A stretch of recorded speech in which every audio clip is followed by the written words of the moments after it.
Então, acho que agora já começou a gravar de novo. Então vamos lá. Eu vou começar a aula de hoje com uma questão, tá? E aí a gente vai desenvolvendo a partir dessa questão aqui. Então, isso foi de 2012.2. Eu sempre pego as questões antigas, porque eram as que eu usava na minha época. Então, a questão diz o seguinte: você tem um supermercado que faz uma promoção aleatória. Nessa promoção, o cliente joga um dado e, dependendo do resultado que sair, ele ganha desconto. Então, por exemplo, sair 6, ele ganha um desconto de 30%. Se sair 5, o desconto é de 20%. Se sair 4, o desconto é de 10%. E aí, se sair 1, 2 ou 3, o desconto é de 5%. E ele chama de x a variável aleatória que representa o desconto sorteado. E ele pergunta qual é a função de probabilidade de x, tá? Isso é só para relembrar o conceito de função de probabilidade que a gente viu aí na última aula. E aí tem as outras perguntas que vão guiar o resto da aula.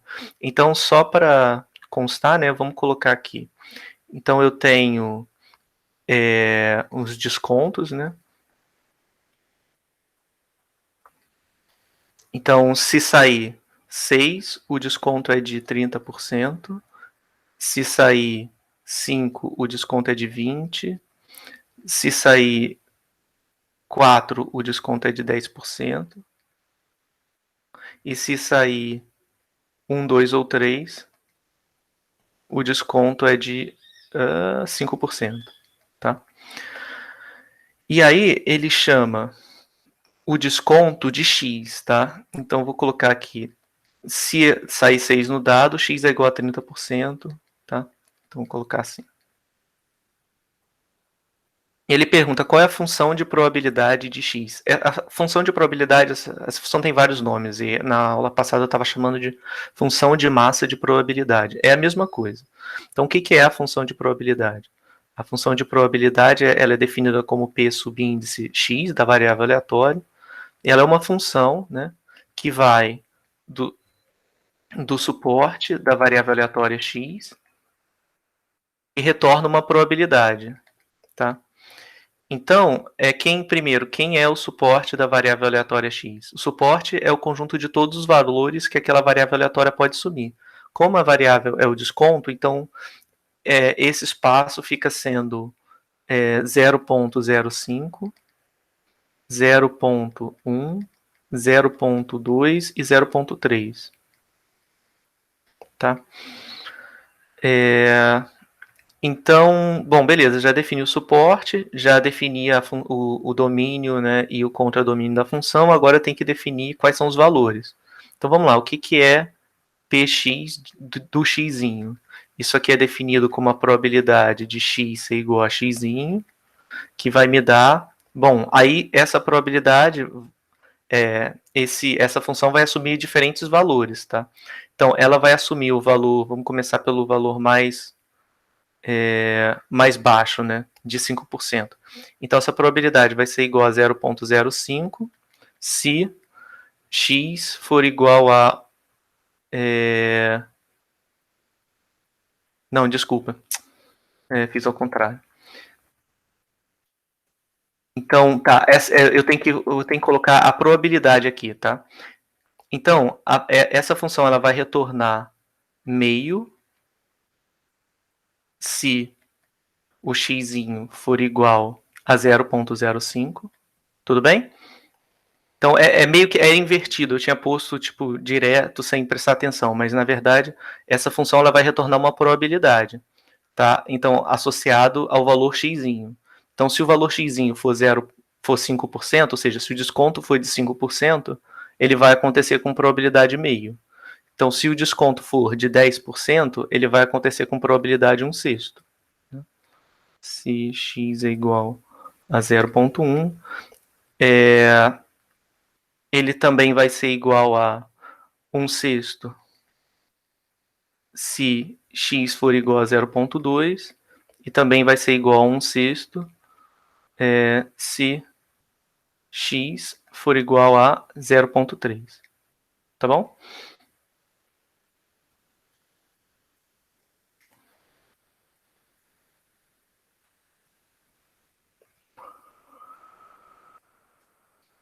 Bom, e a gente vai fazer os outros itens mais à frente, quando eu falar de média e quando eu falar de binomial, tá? Aí a gente faz esses outros dois itens. Então, então, já vou falar de função acumulada, mas aí para ilustrar, eu só vou colocar aqui o gráfico dessa função px, tá? Então, a função que eu obtive, o gráfico fica assim, caramba, xzinho, e aqui tem px de xzinho. Então, vamos lá. Essa função ela vai retornar meio se for 0,05. Então, vou colocar aqui meio. Ou ela vai retornar 1/6 se for 0,1. Aí tem que prestar atenção nos incrementos, tá? O gráfico vai ficar bem fora de escala, mas tudo bem. Então, fica 1/6, 1/6, 1/6, e aqui meio, tá? Então, esse é o gráfico da função de probabilidades da variável aleatória x. Tá? Bom, a gente vai ter esse gráfico aqui sempre em vista, porque agora a gente vai falar de função de distribuição acumulada, tá? E eu vou usar esse exemplo para ilustrar. Então, qual é a definição de função de distribuição acumulada? Bom, ela também está associada a uma variável aleatória x, tá? E aí a gente define a função de distribuição acumulada como sendo uma função f grande, tá? Então a notação sempre vai ser f grande, e a gente convenciona de colocar o subíndice na variável sendo igual à variável aleatória para dizer que essa função está associada à variável aleatória x. E aí essa função acumulada ela vai de r no 0, 1, e o que ela retorna? Bom, a f de x no ponto xzinho, para um x qualquer pertencente aos reais, retorna a probabilidade de x ser menor ou igual àquele valor xzinho, tá? Então vamos ver o que acontece com essa definição no caso do exemplo que eu mostrei para vocês. Deixa eu pegar só aqui para... Caiu minha folha aqui.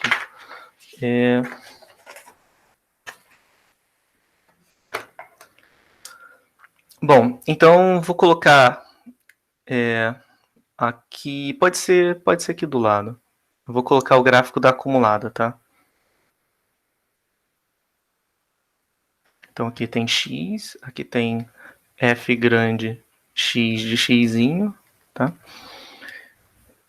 Então vamos ver. Primeira coisa que tem de diferente é que a acumulada está definida na reta inteira, enquanto que a minha P de x estava definida só no suporte, tá? Então a minha P de x está definido só no suporte. E a gente sempre vai poder definir a acumulada no suporte todo, concorda? Porque independente, no suporte todo não, desculpa, na reta toda. Porque independente da gente ter de qual suporte de x, a gente sempre pode se perguntar qual é a probabilidade do x ser menor ou igual a um determinado valor, mesmo que aquele valor não esteja no suporte. Então, por exemplo, vamos pegar um valor aqui anterior a 0,05. Qual é a probabilidade da variável aleatória x ser menor ou igual a esse valor? É zero, certo? Ou seja, até aqui,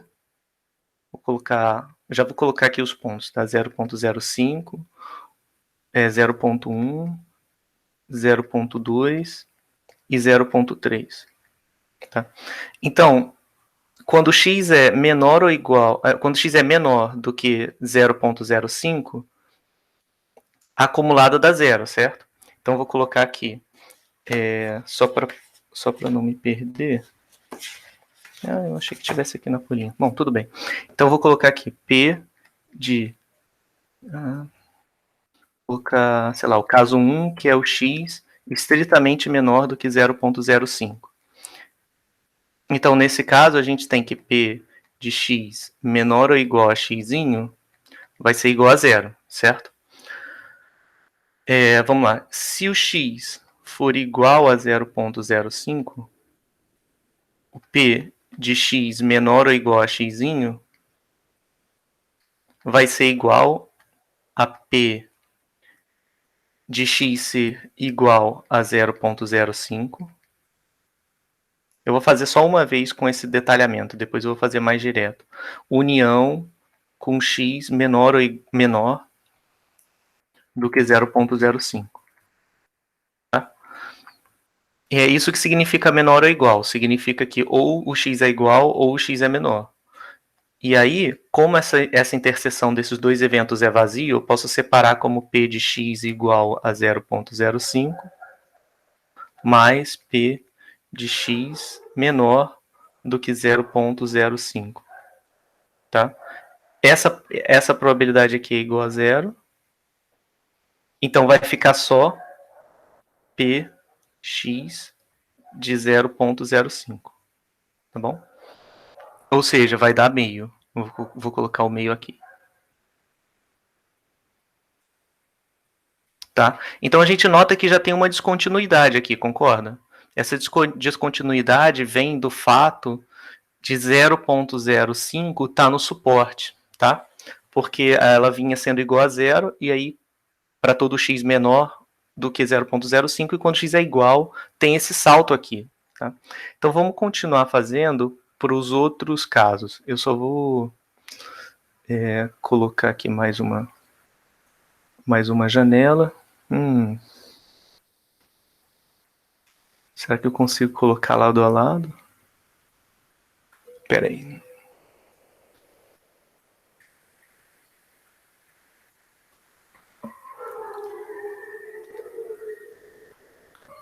Ih, não funcionou.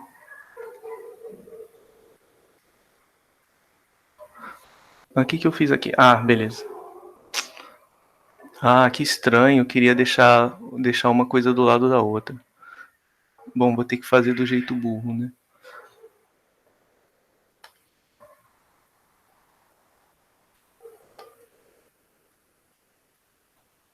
Hã?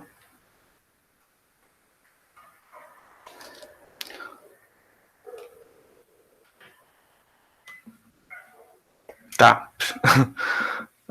Acho que agora foi.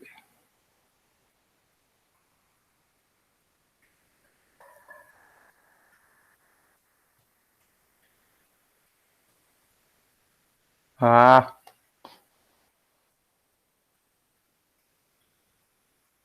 Pronto, depois eu volto pro slide.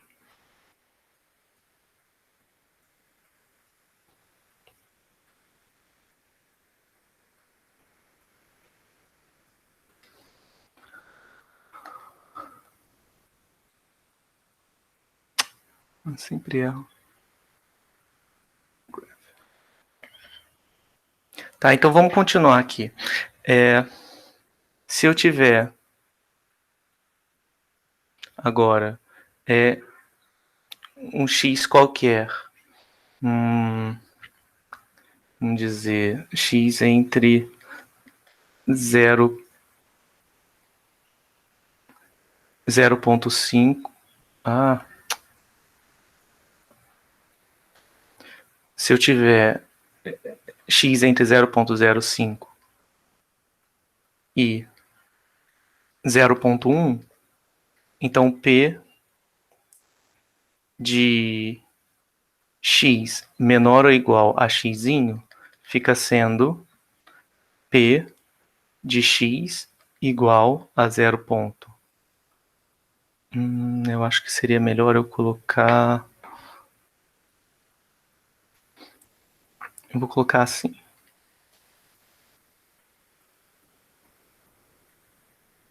Tá? Então vou excluir aqui só do lado direito. Eu acho que assim vai ficar mais fácil de ilustrar.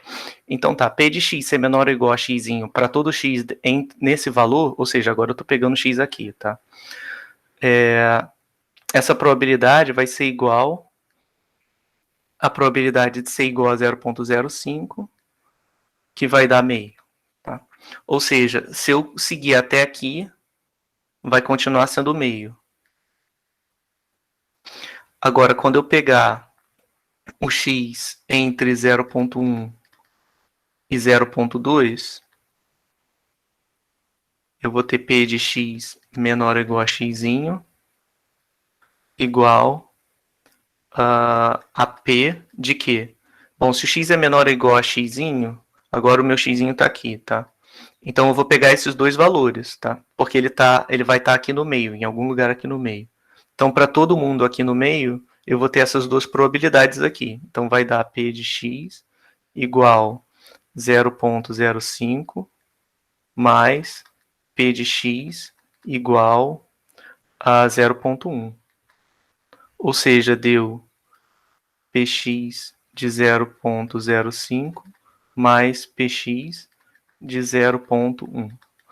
Então, isso aqui vai ser meio mais 1/6. Então, aqui eu vou colocar, vai dar 4/6, né?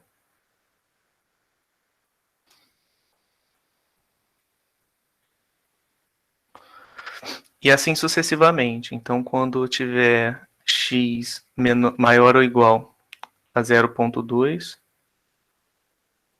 menor ou igual a 0, é o menor do que 0,3, eu tenho P de x menor ou igual a x vai ser igual a... Aí eu já vou fazer direto, tá? Px de 0,05 mais Px 0,1 mais Px de 0,2. Então vai dar meio mais 1/6 mais 1/6, que vai dar 5/6. Então aqui já vai ter mais 1/6, um incremento de 1/6 de novo.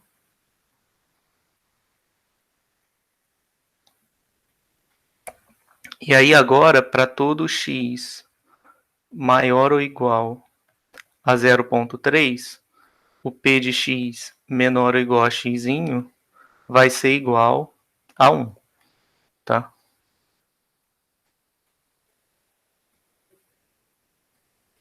Vai ser igual a 1, tá bom? Então vamos notar algumas coisas, algumas propriedades dessa função. Essa função é descontínua e é crescente, tá? Dá para ver que ela é descontínua. É óbvio que ela vai ser descontínua. E o que acontece? Pelo que a gente viu da conta, a descontinuidade acontece nos pontos do suporte. Então, vou colocar aqui a descontinuidade.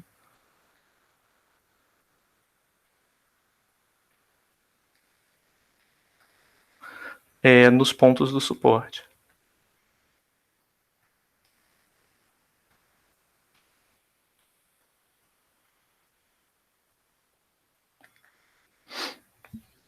E qual é o valor e o valor do acréscimo é exatamente o valor da probabilidade associada àquela quantidade, certo? Então, a gente notou que é descontínua, a gente notou que os saltos, o tamanho, qual é o tamanho desse salto aqui? Esse salto mede Px de 0,05, tá? Esse salto aqui mede Px de 0,1. E assim sucessivamente. Esse aqui mede Px, o tamanho dele é Px de 0,2, tá? E esse aqui é o Px de 0,3, tá? Então a gente viu que a descontinuidade acontece nos pontos do suporte, tá? Por quê? Porque aí a gente vai ter que a f grande, se a gente tiver um x pertencente ao suporte da variável aleatória x, o fx de x, né, ele vai ser igual a... Não, vou deixar assim. Ele vai ser diferente do limite quando y tende a x pela direita da função, concorda? Pela esquerda. X tende... pela esquerda, eu escrevi errado.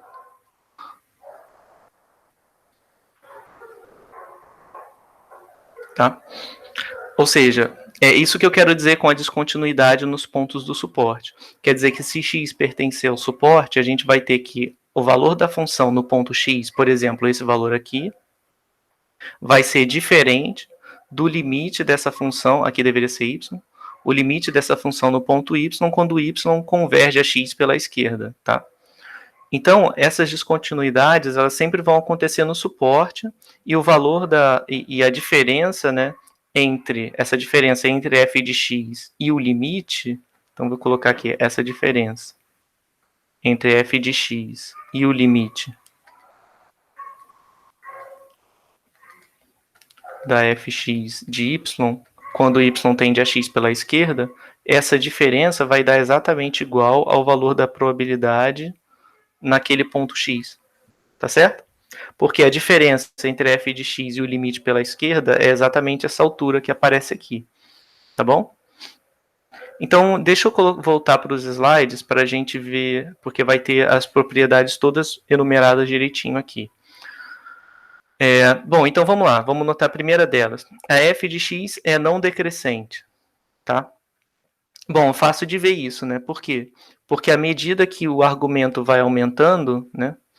O x aqui, ou o x aqui, ou o x aqui, ele vai acumulando mais probabilidade. Então, obviamente, a função f de x tem que ser não decrescente. Tá? Eu não posso dizer que a f de x é crescente, porque isso não é verdade. Ela não vai crescer em nenhum desses pontos, né, onde ela se mantém constante. Então, eu tenho que dizer que a fx é não decrescente. Tá? Se vocês quiserem ver isso com detalhe, dá para fazer da seguinte forma. Você supõe, né, eu vou provar vou olhar a propriedade 1. Então, o que é a função ser não decrescente? Significa que para todo x menor do que y, eu vou ter fx de x menor ou igual a fx de y, certo? Essa é a definição de função não decrescente.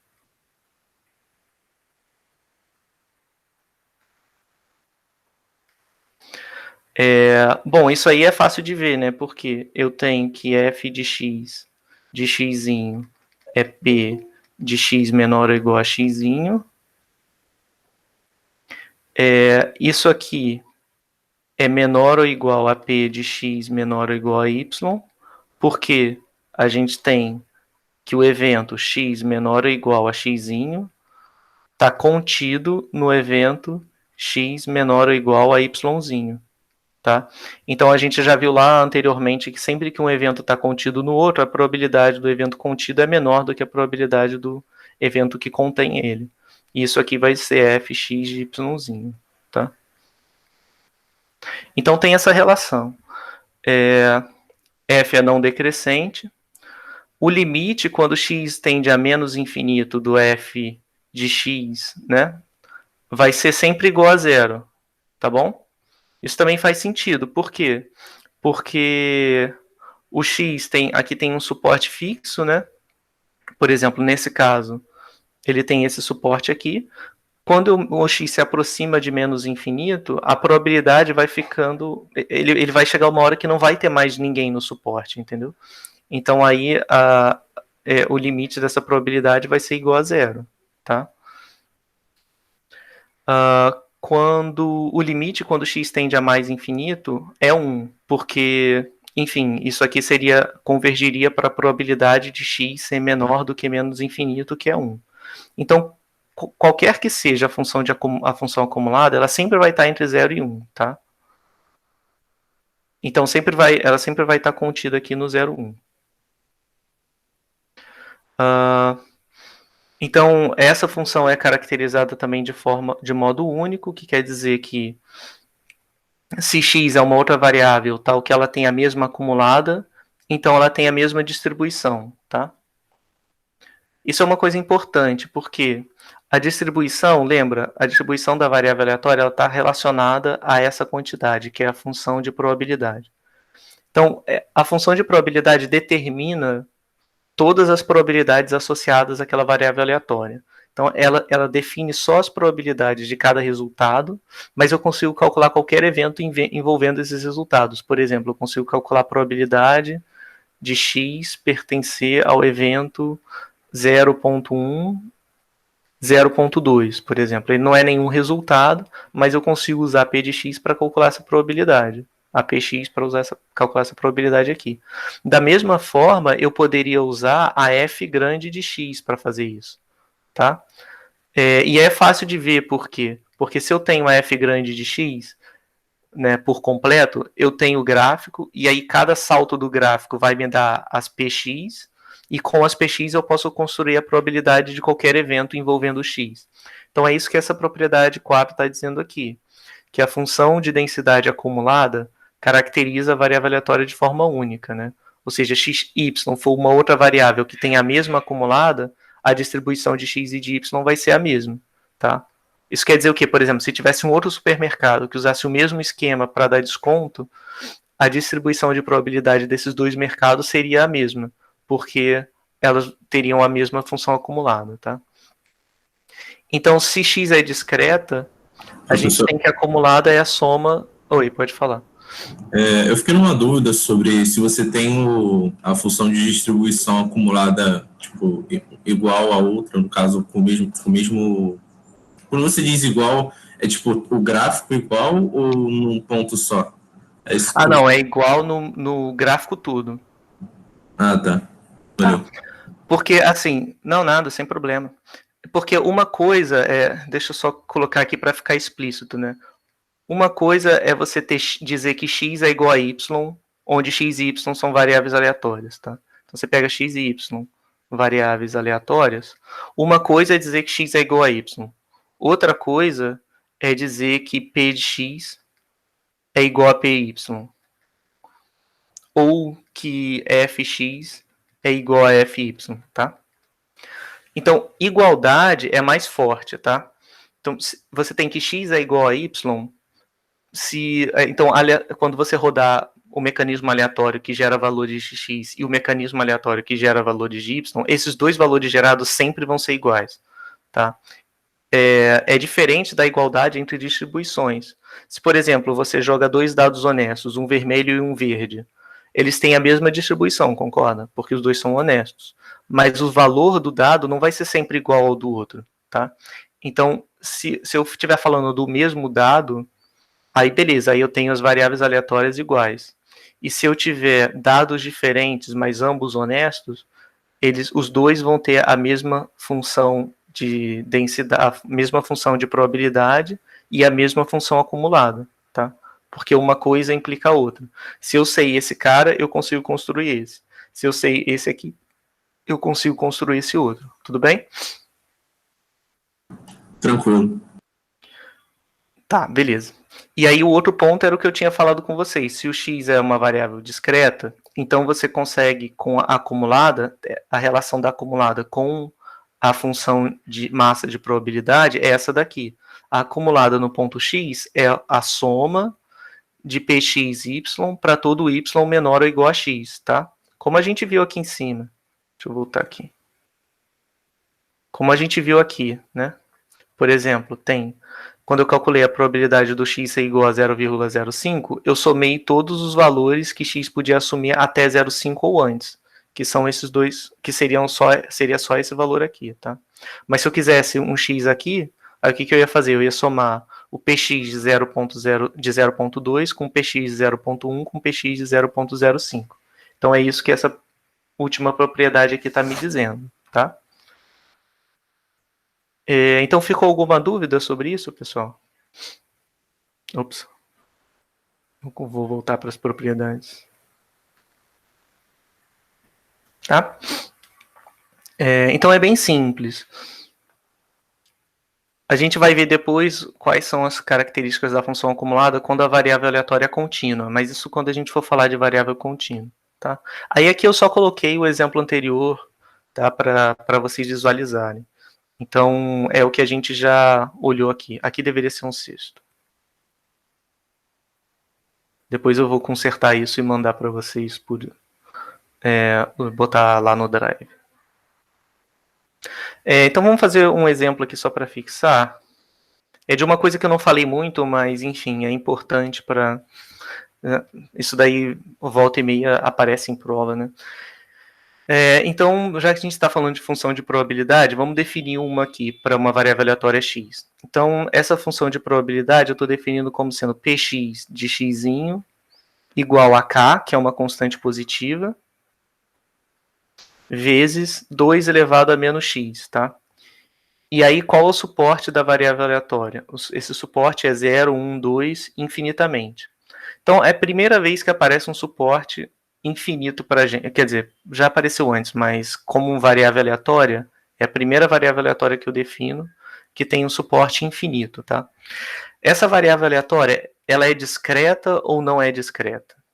Você pode pensar assim, pô, os exemplos que a gente viu até agora é sempre finito, né? Então talvez ela não seja discreta. Bom, na verdade, não, x é discreta. Então vou colocar aqui x é discreta.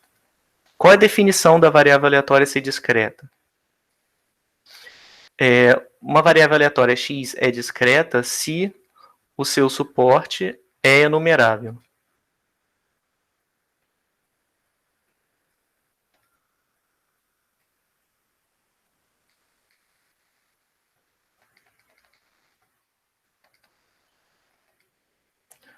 Tá, aí o problema virou outro, né? Agora o problema virou o que é ser enumerável, tá? Ser enumerável significa que existe uma associação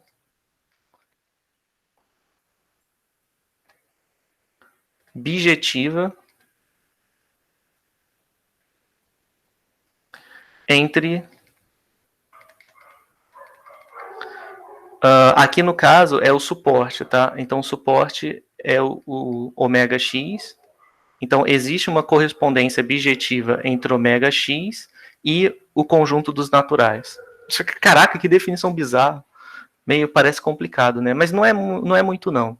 A noção de enumerável significa que você consegue enumerar os elementos, ou você consegue contar, mesmo que você conte infinitamente, você vai acabar contando todos os números. Por exemplo, trivialmente, o conjunto dos naturais é um conjunto enumerável, concorda? Você consegue associar a cada natural um natural. Você tem aqui n, e aqui se o seu suporte x for igual a n, você vai ter, vou colocar aqui 1, aqui 1, aqui 2, e assim sucessivamente. Então você consegue, obviamente, uma relação bijetiva envolvendo esse conjunto e esse conjunto aqui. Aí vem outras perguntas, né? Por exemplo, e se eu tiver o ômega x igual a, sei lá, os naturais, união com zero? Aí agora você pode pensar, bom, agora eu não sei, né? Porque tem um elemento a mais, mas continua existindo uma associação bijetiva, ela só vai ser um pouco diferente. Então vou colocar aqui os naturais. Então os naturais não incluem o zero. Então 1, 2, 3. E aqui eu vou colocar 0, 1, 2, 3, assim sucessivamente. Continua existindo uma relação bijetiva, certo? Aqui vai estar o 4, e assim sucessivamente. Ou seja, esse conjunto aqui, ele é enumerável, tá? Então, a variável aleatória x é discreta, porque o seu suporte é enumerável, tá? Aí tem umas perguntas que são até engraçadas de se fazer. Por exemplo, o que acontece se eu definir o suporte como sendo os inteiros? Será que os inteiros são é um conjunto enumerável ou não é um conjunto enumerável? Você pode pensar, pô, os inteiros talvez seja difícil de fazer, né? Porque eu não consigo achar esse conjunto dos inteiros, ele é infinito para a esquerda e infinito para a direita. Então, sei lá, vai ser assim, menos 2, menos 1, 0, 1, 2, assim sucessivamente.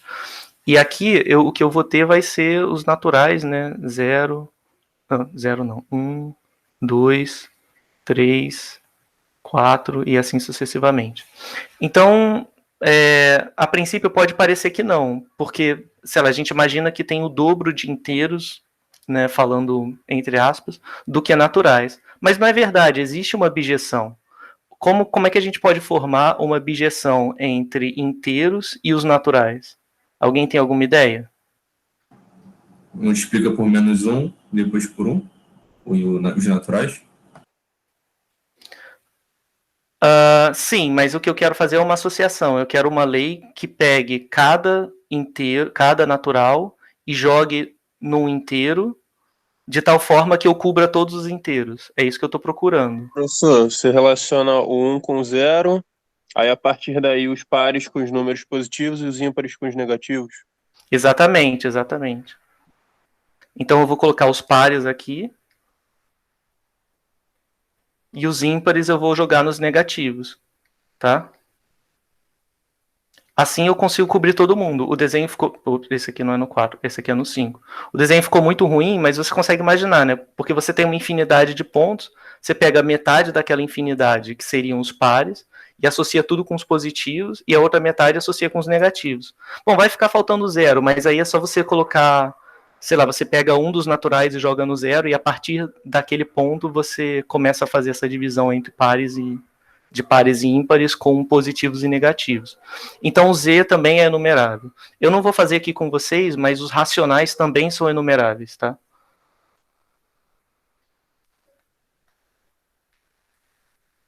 Você também consegue uma bijeção entre racionais e números naturais. Então, em um certo sentido, a quantidade de números racionais é a mesma quantidade de números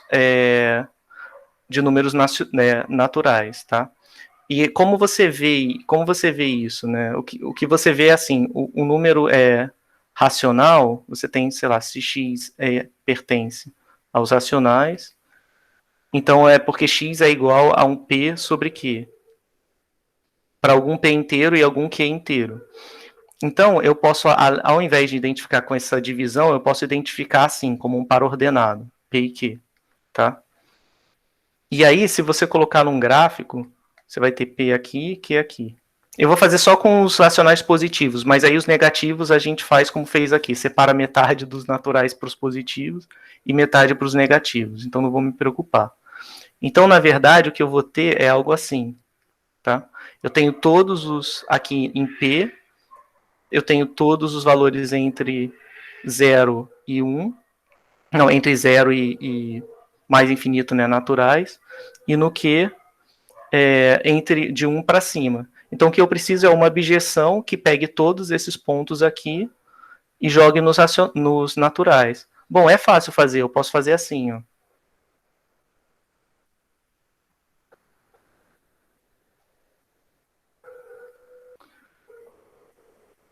Tá? Então seria o quê? Eu pego primeiro esse ponto, venho para cá, depois esse, depois venho para cá, depois venho para cá, depois venho para cá, depois desço.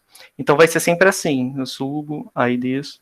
Se eu fizer isso, eu vou pegar todos os pares ordenados envolvendo P e Q, e quando eu for fazer a divisão, eu estou pegando até mais caras, entendeu? Eu estou pegando, porque quando eu pegar o par ordenado 2, 4, vai ser a mesma coisa que pegar o par ordenado 1, 2, por exemplo. Tá? Então, desse jeito, eu consigo uma abjeção com um conjunto ainda maior do que os racionais. Tá? Enfim, isso é só blá blá blá. Mas é só para ter em mente que sempre conjunto enumerável, até racional, tudo é enumerável. Quando você começa a incluir coisas como intervalos, aí você sai de conjuntos enumeráveis. Então, isso aqui não é enumerável. Não é enumerável.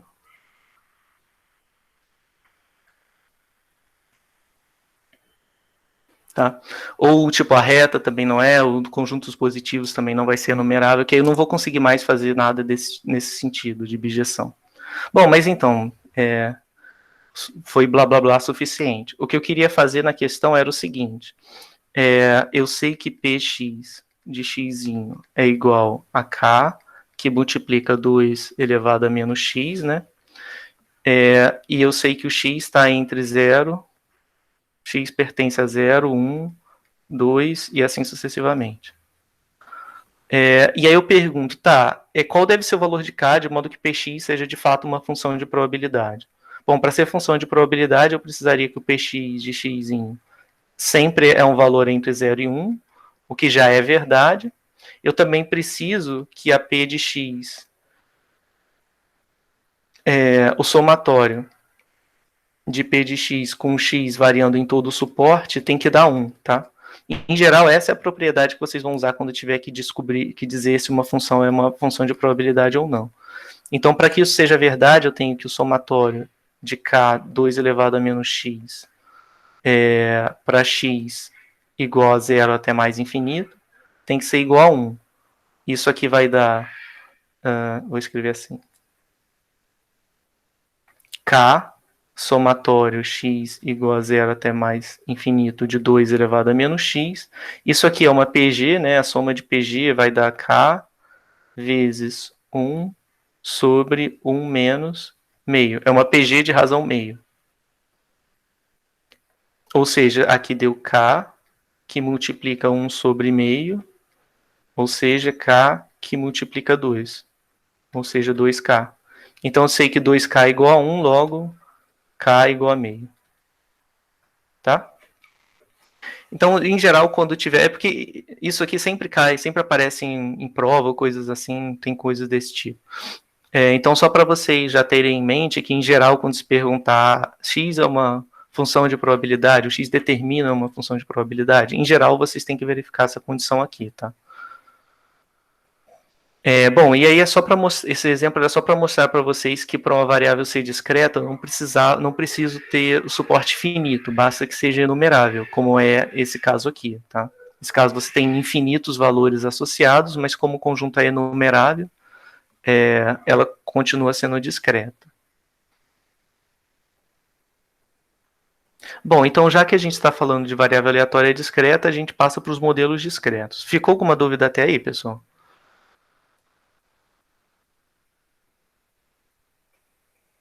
Não, por enquanto não, professor. Tá, beleza. Bom, então vamos lá, falar de variáveis aleatórias discretas. A gente já está falando de variável aleatória discreta aqui, já desde a aula passada, mas a questão é que a gente vai ver... Ah, essa barra aqui ficou...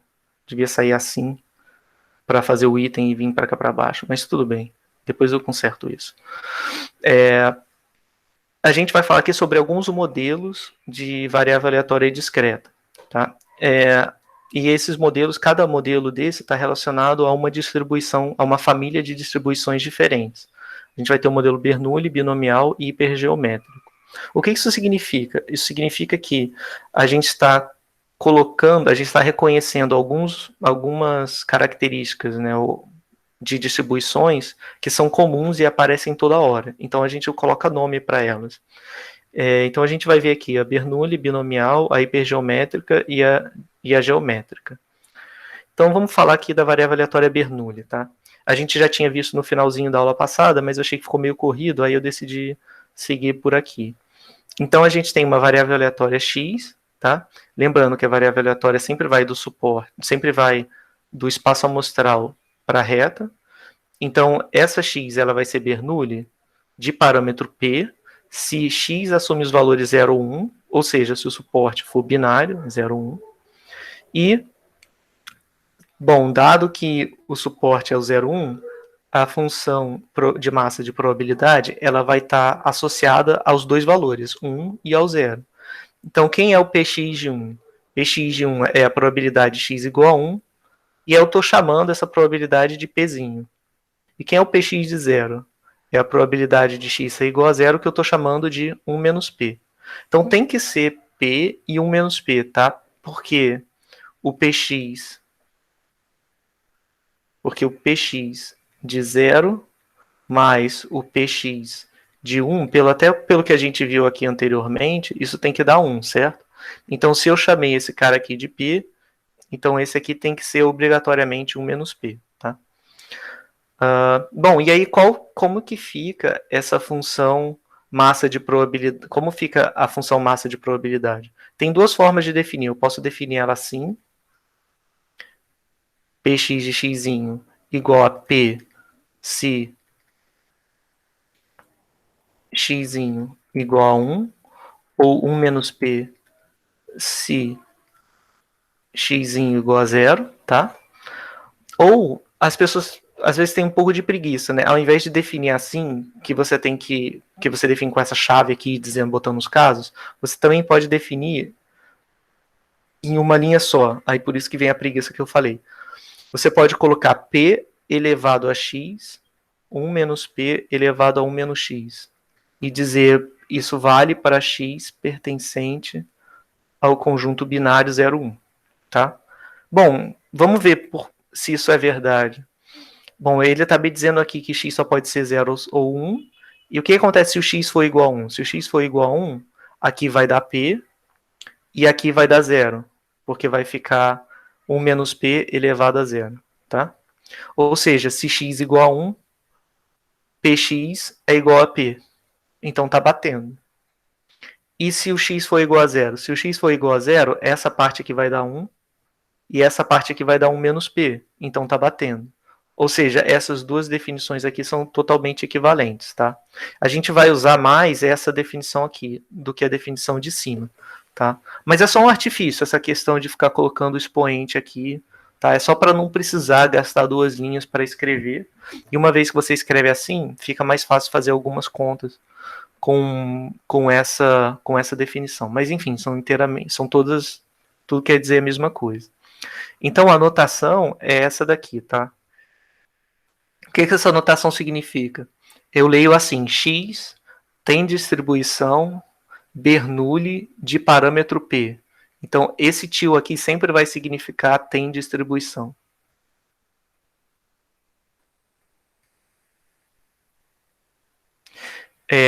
Isso aqui significa, uma abreviação para Bernoulli. E esse P é o parâmetro.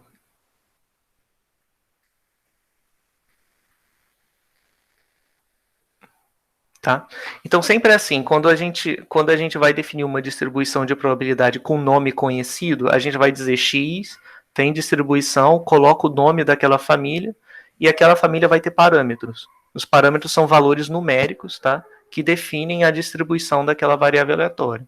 Então isso aqui é um parâmetro, e cada parâmetro vai ter seu nome diferente, vai ser um nome diferente dependendo de qual é a distribuição, a família de distribuições. Esse parâmetro aqui, no caso da Bernoulli, ele é a probabilidade de sucesso. Tá? Porque eu estou convencionando que 1 significa sucesso e que 0 significa fracasso. Tá? E a gente vai ver que dependendo da variável aleatória, eles vão ter os parâmetros vão ter vão ter interpretações diferentes, tá? Então tem algumas observações aqui sobre a variável aleatória Bernoulli, tá? Então, bom, vamos ver o que está escrito, né? Essa variável é dicotômica, assume valor 0 ou 1, e ela aparece quando a gente quer identificar a ocorrência de alguma característica. Por exemplo, se você está investigando pessoas e perguntando para elas se elas cursam engenharia ou não, né? Então você pode definir uma variável x que é igual a 1 se a pessoa cursa engenharia e x igual a 0 se não cursa. Então é daí que vem essa nomenclatura meio que sucesso ou não, tá? Assim, não que, sei lá, engenharia esteja necessariamente relacionada a sucesso, mas é só porque o que eu estou falando é que você convenciona que o resultado igual a 1 se chama sucesso e 0 se chama fracasso. Então aqui está a codificação, tá? Você pergunta para cada unidade se aquela pessoa faz engenharia ou não faz. Então o fazer engenharia é o x igual a 1 e não fazer é x igual a 0, tá? Existem outras formas, mas enfim, tem uma conveniência em colocar sempre 0 ou 1.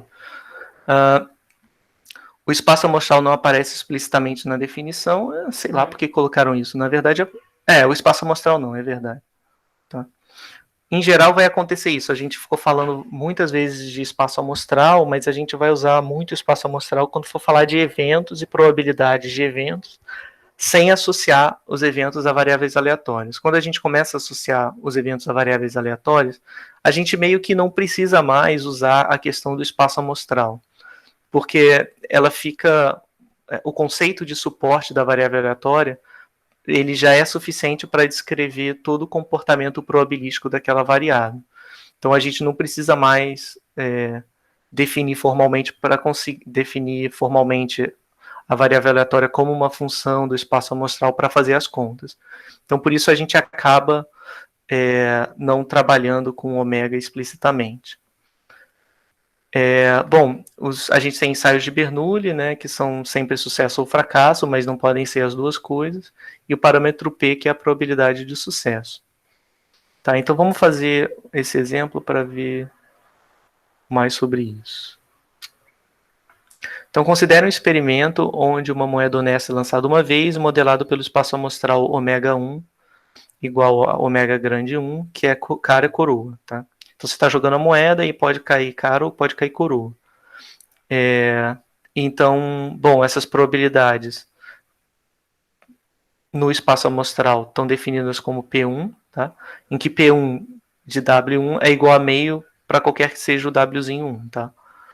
E aí você considera o experimento de um dado honesto lançado uma vez, que é modelado por um outro espaço amostral, que é 1, 2, 3, 4, 5, 6, e a probabilidade associada a esse espaço amostral é uma probabilidade diferente, é um P2. Tá? Então, sempre associar cada espaço amostral e cada experimento, ele vai ter a sua própria função de probabilidade. Tá? Então, eu tenho uma para a moeda e outra para o dado. Aqui ficou faltando só colocar o 2 embaixo.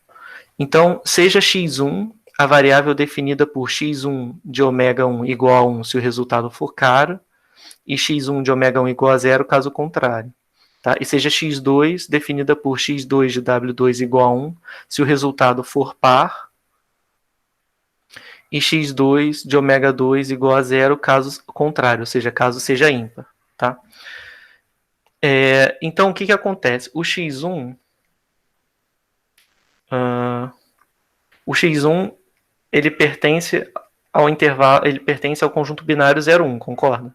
Porque ele definiu aqui o x1 só podendo assumir o valor 1 ou o valor 0. A gente também tem o x2 pertencente ao conjunto binário 0, 1. Tá?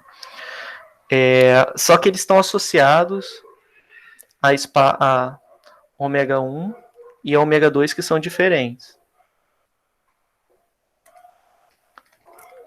6, tá?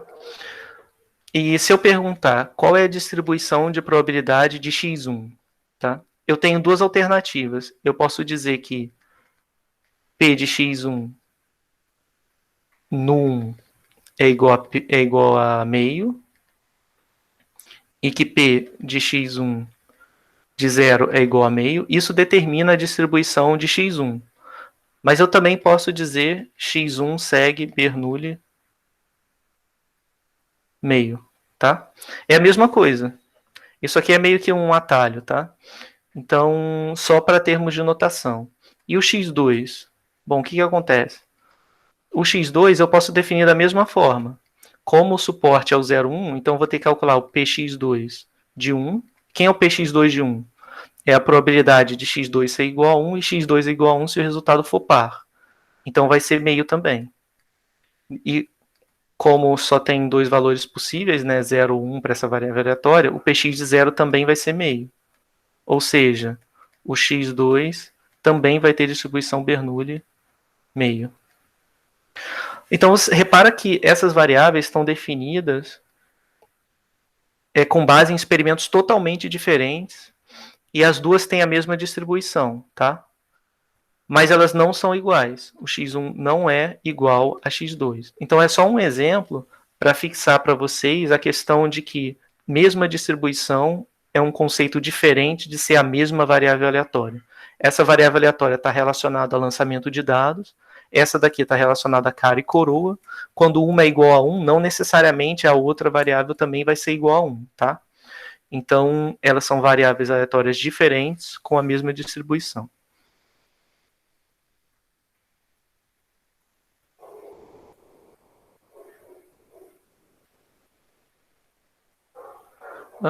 Tá, isso aqui eu vou deixar para ver depois. Bom, então ficou alguma dúvida, pessoal? Não tem mais 50 minutos, eu acho que dá para... Ainda tá tranquilo. Até agora tá indo. Beleza. Então vamos falar agora da variável aleatória binomial, tá? Uma variável aleatória x, ela vai ser binomial de parâmetros n e p, tá? Então a gente vai denotar assim, x tem distribuição binomial. Esse cara tem dois parâmetros. A Bernoulli, que a gente definiu anteriormente, só tinha um, só tinha o p. Então essa binomial vai ter dois parâmetros, um n e um p. E a gente vai ver o que eles significam. Então, se o x é binomial, o x vai assumir os valores 0, 1, blá, blá, blá, até n. Então já apareceu aqui o primeiro parâmetro. Tá? Esse parâmetro aqui é o limite superior do suporte de x quando x começa em 0, 1, 2, até esse valor. Então tá aqui, tá? O n, ele define o suporte. O suporte sempre vai começar do 0 na variável binomial e vai terminar em n. Bom, e aí para cada x pertencente ao suporte, né, a gente vai ter o px de x'inho, bom, sempre é igual a p de x grande, na variável aleatória x, ser igual a x'inho. Isso aqui vai dar essa expressão aqui. A princípio pode parecer estranho, né? Tipo, o que isso quer dizer, né? O que a gente tem... Antes era claro qual era o experimento na Bernoulli. É só 0 e 1, e aí você coloca uma probabilidade para o 0, outra probabilidade para o 1. Aqui você está colocando probabilidade em todos os valores 0, 1, blá, blá, blá, até n, de acordo com essa lei de formação aqui, tá? E o que essa lei de formação modela? Aqui eu não tenho exemplo. Então vou colocar aqui, tá? Então o que você tem na variável binomial é o seguinte: você tem n tentativas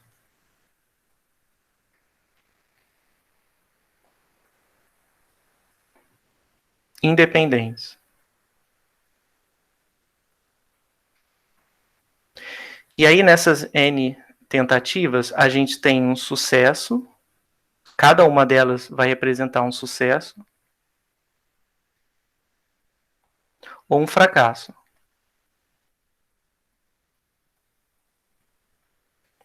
Tá? Então, o sucesso ele é representado como 1 e está associado à probabilidade P. E o fracasso, 0, associado à probabilidade 1 menos P. Tá? Então, são N tentativas em que pode acontecer sucesso ou fracasso. Tá? Deixa eu ver se eu tinha anotado alguma coisa aqui. Anotei.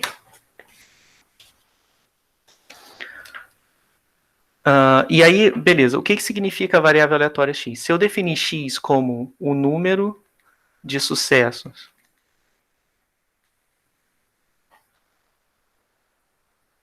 obtidos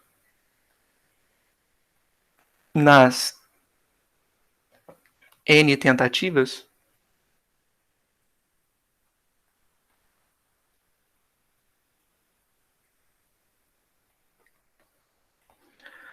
e aí, se eu definir o x desse jeito, então vamos colocar quem é o suporte de x, tá? Então vou fazer n tentativas em que elas cada uma delas vai resultar em sucesso ou fracasso. Então, se x é o número de sucessos obtidos nas n tentativas, o ômega de x, quem é o suporte? Bom, o suporte é todos os valores possíveis de x. Então, eu posso ter 0 sucessos, ou 1 sucesso, ou 2 sucessos, assim sucessivamente, até no máximo n sucessos, porque eu estou tentando n vezes, então não tem como conseguir mais sucessos do que isso. Então, beleza, eu já verifiquei que o suporte está batendo, né? Então, agora vamos determinar quem é a função px de x.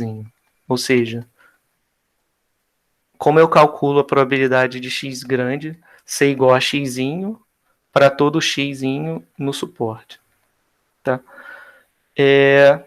Então, eu vou fixar um exemplo aqui. Seja n igual a 4. Tá? E aí eu vou calcular, por exemplo, p de x igual a 3. Tá? Então, o que acontece? Se eu tenho 4 tentativas, vai acontecer algo assim. Tá? E eu quero a probabilidade do x igual a 3. Vamos colocar aqui x igual a 3. Ou seja, eu tenho 3 sucessos, tá? Dentre 4 tentativas. Então, isso pode acontecer de várias formas. Tá? Isso pode acontecer... 3 sucessos pode ser sucesso, sucesso, sucesso, fracasso. Mas também pode ser fracasso, sucesso, sucesso, sucesso. Também pode ser S, F, S, caramba, S, ou pode ser S, S, S, F. Ah, esse aqui eu já coloquei. Tá. Então, beleza, isso aqui pode acontecer. E acho que ficou faltando um. Ficou faltando um. Ficou faltando sucesso, sucesso, fracasso e sucesso. Tá? Quantas sequências possíveis eu tenho formando 3 sucessos? Bom, isso é fácil, né? Eu tenho que escolher dos 4 espaços, eu escolho 3 para colocar o sucesso, tá? Então isso aqui vai dar 4, 3 a 3. E aí, qual é a probabilidade associada a cada sequência dessa daqui? Bom, essa sequência, ela vai acontecer com probabilidade. Bom, primeiro é fracasso, né? Então vai ser com probabilidade 1 menos P, P, P, P. E essa daqui vai ser P, P, P, 1 menos P. Então vai ser sempre assim, né? Vai ter sempre um 1 menos P aparecendo uma vez e o P aparecendo 3 vezes.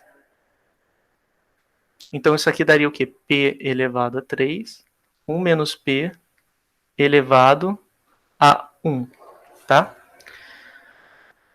Eu fiz aqui com um valor fixo só para ficar mais fácil de olhar, né? Mas da onde veio esse 3 aqui? Esse 3 veio do número de sucessos ser igual a 3. Por quê? Se eu tenho 3 sucessos, então vai aparecer P 3 vezes. A P vai ser sucesso, sucesso, sucesso 3 vezes. E automaticamente, se são 3 sucessos, sobra um fracasso, que acontece com probabilidade 1 menos P.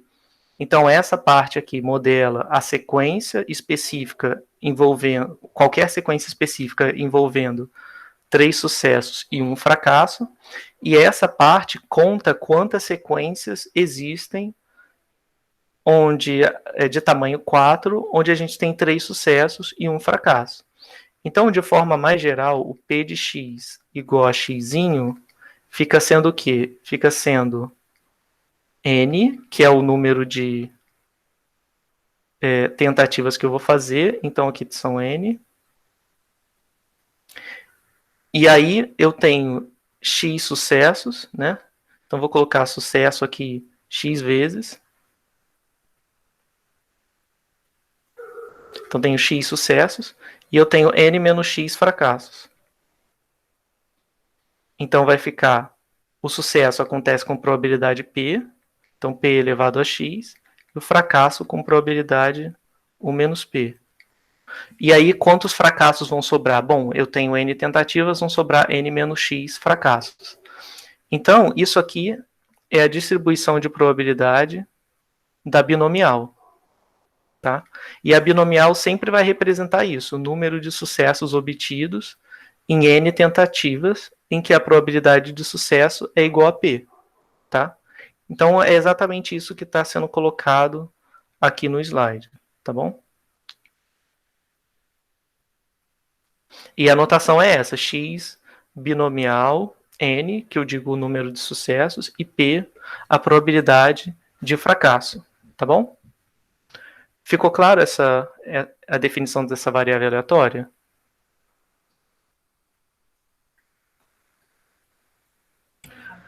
Sim. Tá. Então, vamos lá. Eu vou colocar aqui, aqui tem alguns gráficos, né, da variável binomial. Deixa eu só aumentar, porque tá pequeno. Esses gráficos são os gráficos da px para diferentes binomiais. Então, aqui eu tenho x, segue binomial n igual a 20, p igual a 0,3, tá? Então, aqui eu tenho a px de x. Em todos esses gráficos, esse é o px de x e esse aqui é o x. Então, nessa binomial, o valor mais provável é o 6. Tá? É o valor mais provável de sair. Nessa variável aleatória binomial, essa x, eu estou usando a mesma x, mas eu devia usar outra outra letra, porque é uma variável aleatória diferente, mas tudo bem. Então, quando x tem distribuição binomial com n igual a 20 e p igual a 0,8, a minha função de probabilidade fica sendo essa daqui, tá? Então, aqui, o valor mais provável é o 16. Eu não sei se vocês eu não sei se deu para notar só intuitivamente, né? Aonde que está esse valor mais provável, né? Ele vai estar sempre bem próximo de n vezes p, né? Porque vamos pensar, se eu faço, aqui eu tenho 20 tentativas, né? Cada uma com sucesso 0,3, então, quantos sucessos eu esperaria nessa variável aleatória x, né? Eu estou jogando 20 vezes e o sucesso acontece a cada 10 tentativas acontecem em média 3 sucessos, né? Isso é o que o p igual a 0,3 está me dizendo. Então eu esperaria ter 6 sucessos. Concorda? E olha onde que está mais provável aqui. 6. Vamos ver na binomial com n igual a 20 e p igual a 0,8. Aqui são 8, eu espero 8 sucessos, né, a cada 10 jogadas. Como são 20, 16. Tá? A gente vai ver, isso vai acontecer também para esses outros casos, tá? Então, nota que aqui são outros casos mais em que a gente tem mais tentativas, né? N igual a 100 e N igual a 100. Tá? Então, você vê que essa variável binomial tem um comportamento bastante simétrico, né? E o valor de maior probabilidade, ele vai estar associado ao que se espera daquela variável aleatória, né?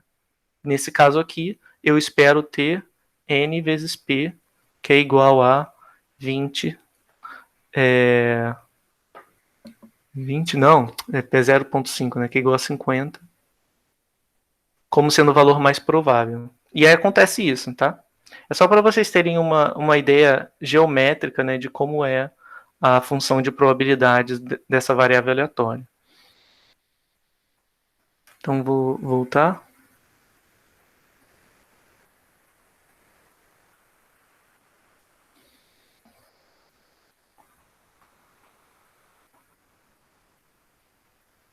Então, isso tudo aqui eu já falei. Ah, só não falei do finalzinho, né? Então, deixa eu colocar aqui.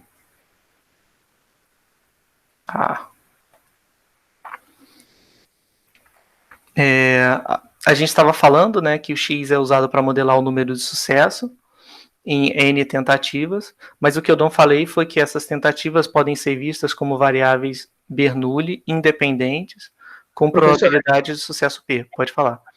ali em cima, em N tentativas independentes, por que que ali em sucesso é 1 e P e o fracasso é 0 e 1 menos P? Desculpa, onde? Ali em cima, em N tentativas independentes, na anotação sua. Ah, deve estar na outra folha, não é isso? Aqui? Isso, ali em cima. Uhum. N tentativas independentes. Por que que ali em sucesso é 1 e P e fracasso é 0 e 1 menos P? Ah, é só porque eu estou contando sucessos. Então, por exemplo, vai ter a ver com isso que está escrito aqui. Em geral, eu vou sempre denotar sucesso como 1 e fracasso como 0. Tá? E aqui, esse P quer dizer que essa é a probabilidade de ser sucesso, ou a probabilidade de ter um 1. E 1 menos P é a probabilidade de ter o 0, tá? Que é o fracasso. Então, quando eu coloquei aqui fracasso, sucesso, sucesso, sucesso, isso quer dizer que eu tenho um fracasso acontecendo aqui, ou seja, seria 0, e a probabilidade desse 0 seria 1 menos P. E a probabilidade dos S, que são sucessos, os S seriam 1s, né? E a probabilidade de sucesso é o P, tá?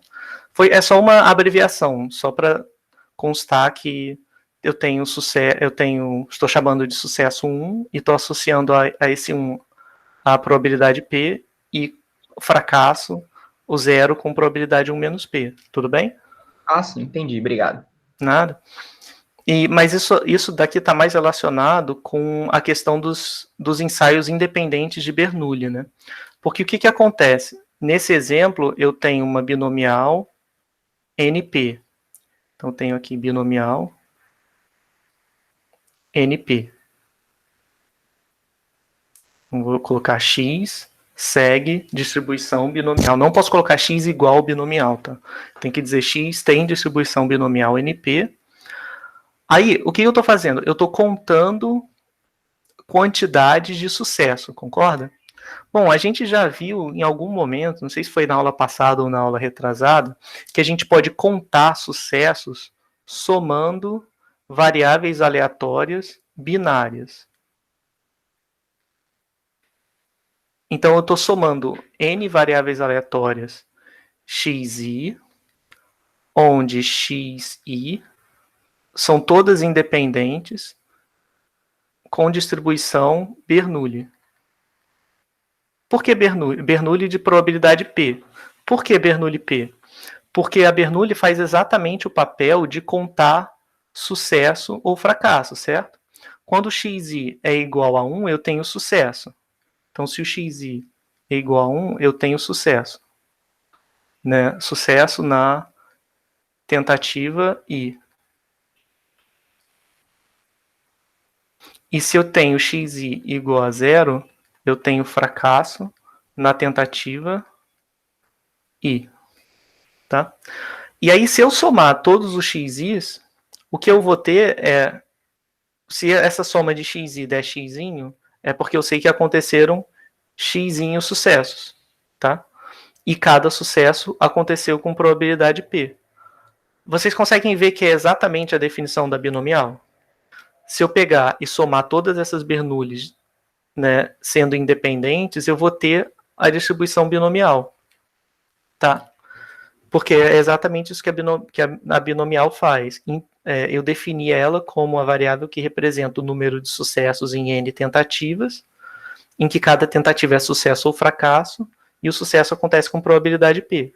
Traduzindo matematicamente, é isso que eu estou falando. X tem distribuição binomial NP, implica que X... Deixa eu só tirar isso aqui para poder escrever.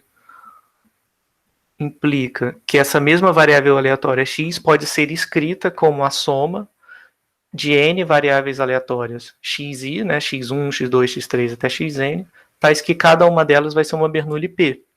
Tá? E é isso que o slide está dizendo. A justificativa é... Então, a gente tem n ensaios independentes de Bernoulli com probabilidade P de sucesso e eu somo todo mundo. Essa soma vai resultar na variável aleatória x, tá? Então, eu posso ver dessas duas formas. Eu posso calcular probabilidades na binomial direto dessa maneira, ou às vezes também vai ser conveniente, a gente vai ver lá na frente, por exemplo, quando estiver falando de teorema central do limite e alguns teoremas assintóticos, que vai ser bem útil a gente escrever o x como um somatório de Bernoullis quando x for binomial, tá bom?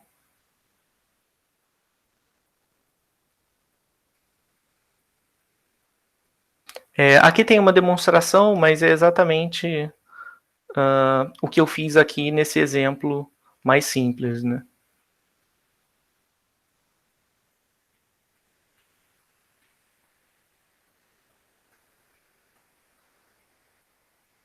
Bom, então vou fazer esse exemplo.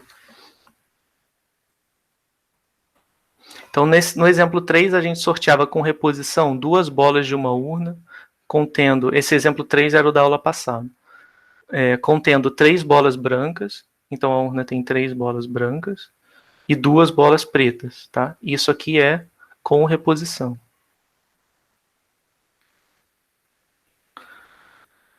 Aí x representa o número de bolas pretas na amostra.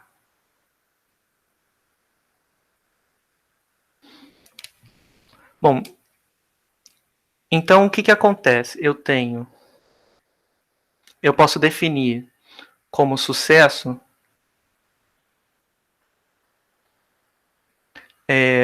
eu retirar bola preta.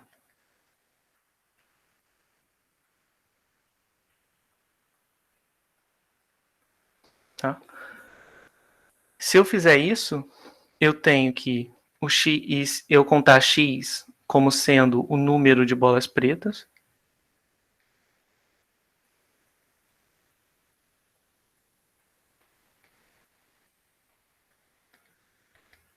em 2 sorteios. São 2 sorteios? Não, em 3 sorteios.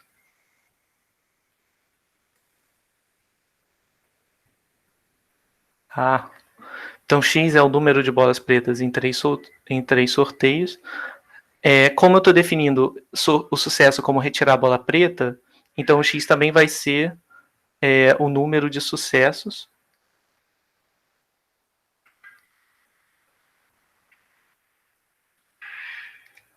em 3 sorteios, ou 3 tentativas.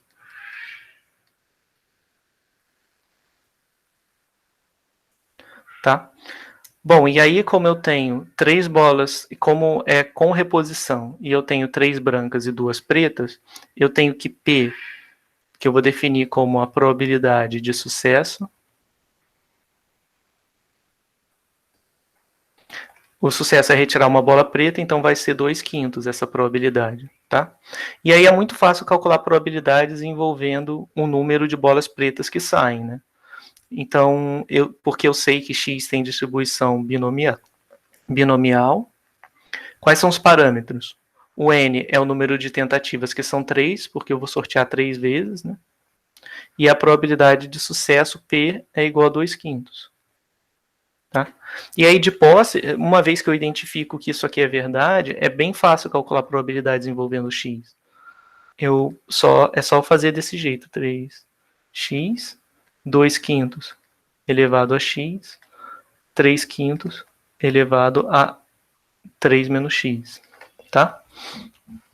Então, isso aqui é só para facilitar um pouco na resolução de exercícios e coisas assim. É você identificar que um problema se encaixa nessa formulação de N sucessos, né, em que cada sucesso acontece com probabilidade P, de N tentativas, né, em que você conta o sucesso, a quantidade de sucessos, e cada sucesso acontece com probabilidade P. Então, sempre que você identificar um problema com essa formulação, você pode usar a binomial para calcular probabilidades. Tá? No caso, N é igual a 2, né? Não, porque... desculpa, é porque eu vi 3 aqui, eu achei que fosse 3 sorteios. É verdade, é verdade. Obrigado, valeu. Eu li rápido, então 2.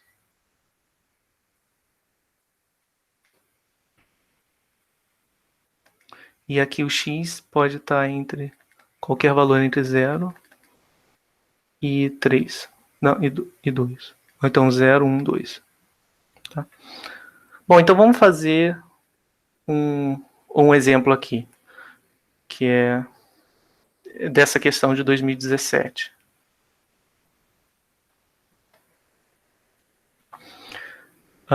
Bom, então a questão diz: um aluno de educação física é desafiado pelos amigos num jogo de basquete. O desafio consiste em fazer 20 lances livres de forma independente ao cesto de basquete e avaliar sua performance nessas jogadas. Então são 20 lances.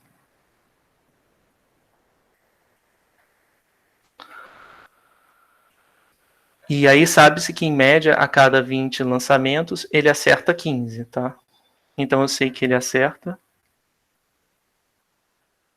em média,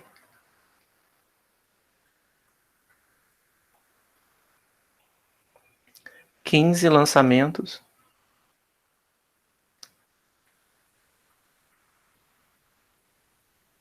a cada 20 tentativas.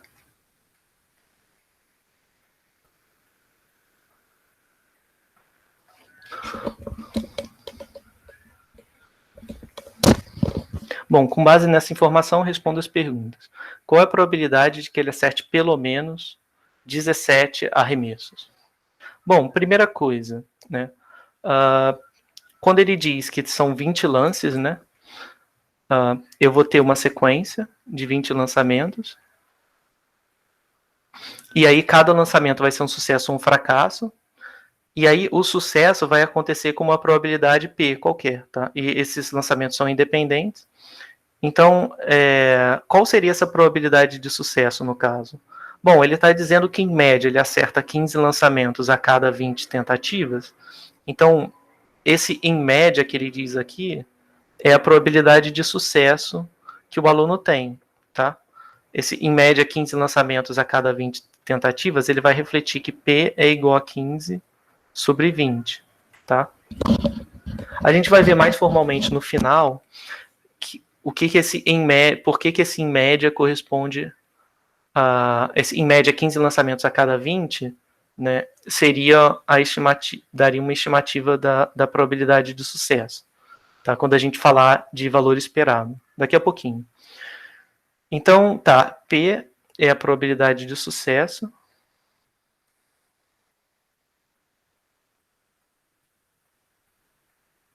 Eu tenho 20 lançamentos independentes.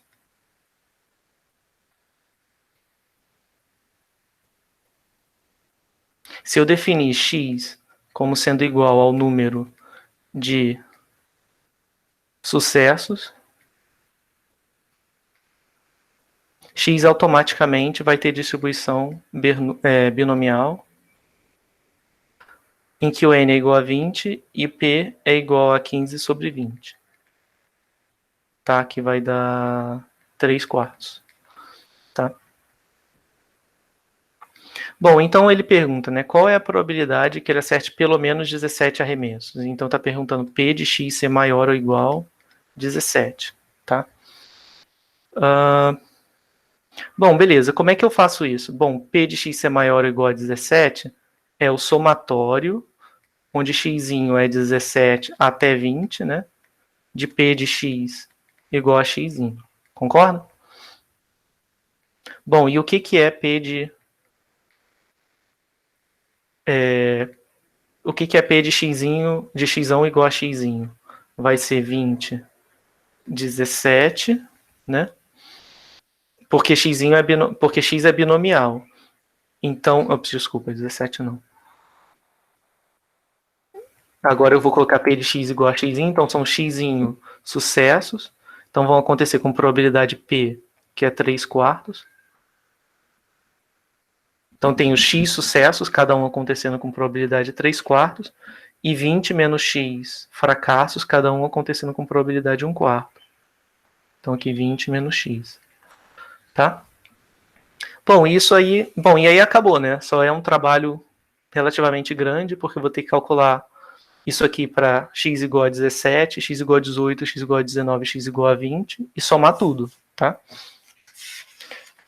Aqui eu já coloquei, deixa eu ver. Eu já tinha colocado quanto é que dava isso. Então...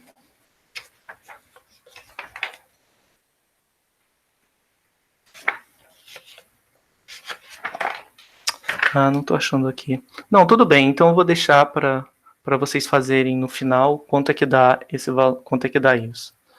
Isso aqui é na pergunta 1. Bom, a pergunta 2 é só para relembrar o conceito de condicionamento, mas agora envolvendo variáveis aleatórias. Então seria, agora você recebe a informação de que o aluno de fato conseguiu acertar pelo menos 17 arremessos, só que você não sabe quantos foram. Então, sabendo disso, qual é a probabilidade que ele acerte no máximo 19 arremessos? Aqui, 19 acertos, não arremessos.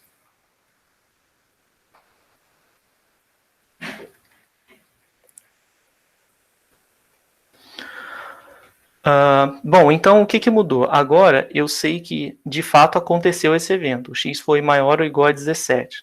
E eu pergunto qual é a probabilidade de ter x menor ou igual a 19, dado que x é maior ou igual a 17. Tá? Vê se não é isso. Porque agora eu sei que de fato ele conseguiu acertar 17 arremessos no mínimo. E aí eu estou perguntando, dado que isso aconteceu, qual a probabilidade que ele acerte no máximo 19 arremessos, tá? Então seria essa probabilidade condicional aqui, tá bom? Bom, aí como é que eu calculo isso? A probabilidade condicional eu posso ver isso aqui é um evento, isso aqui é outro evento, tá? Posso chamar isso de A e esse evento de B. Isso aqui fica sendo, pela definição, P de A interseção B, dividido por P de B. Tá? Então, pela definição, a gente vai ter P de A interseção B, vai ser x menor ou igual a 19, interseção com x maior ou igual a 17, dividido por P de x maior ou igual a 17. Tá bom?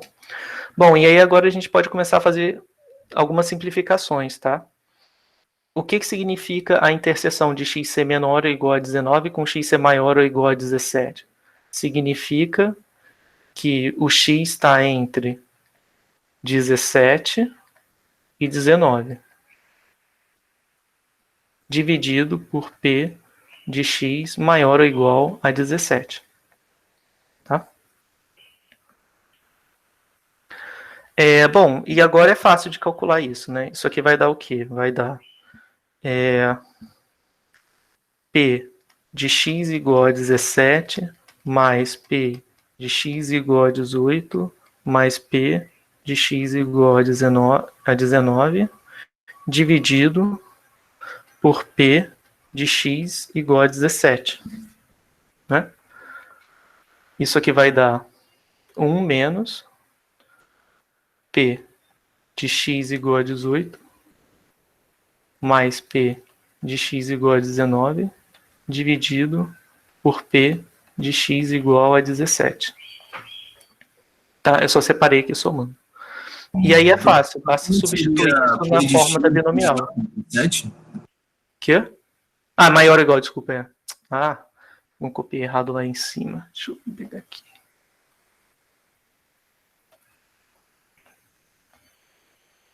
Então essa parte aqui vai embora. A minha atenção hoje não está muito boa. E aí, bom, como você dá até para simplificar, né? Ficaria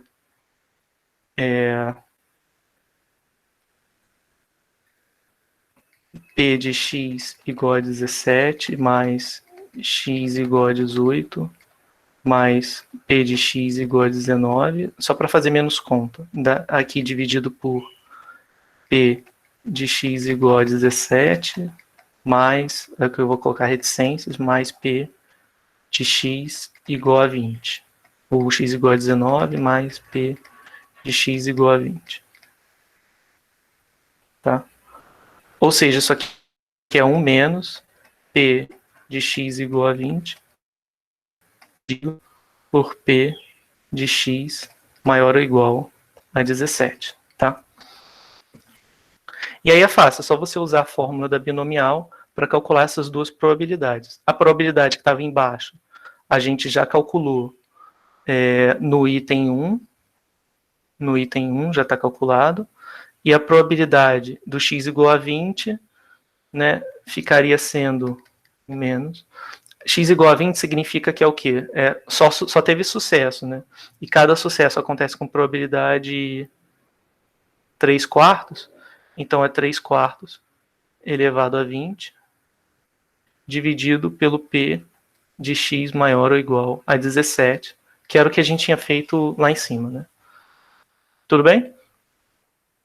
Então, só para ter essa noção de que a gente pode também trabalhar com condicionamento quando fala de variáveis aleatórias, tá? E aí vale a mesma lei de condicional que a gente usava antes, né? Que a probabilidade condicional de A dado B é a probabilidade de A interseção B dividido pela probabilidade de B, tá? Ficou alguma dúvida? Professor, Oi. eu não entendi ali no final ali, por que ficou 1 menos essa divisão aí? É só um jeito de simplificar, né? Eu somei aqui em cima, deixa eu colocar outro. Eu somei P de x igual a 20 e subtraí P de x igual a 20, tá? No numerador. Isso não altera nada, certo? Porque eu somei 0.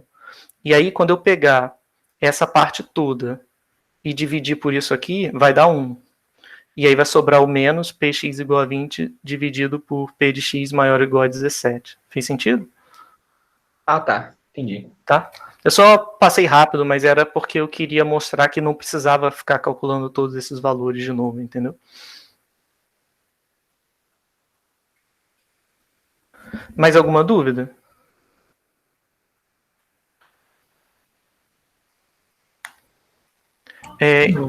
Então eu vou só voltar aqui no caso do exemplo, porque tinha uma pergunta que falava sobre isso, sobre aquela questão dos cupons, né?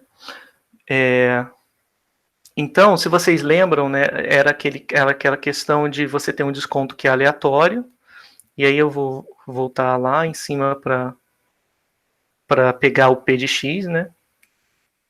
Então, a gente tinha calculado, lembra que era uma variável aleatória, que tinha vários valores, assumia vários valores, no caso aqui 0.5, 0.1, 0.2, 0.3.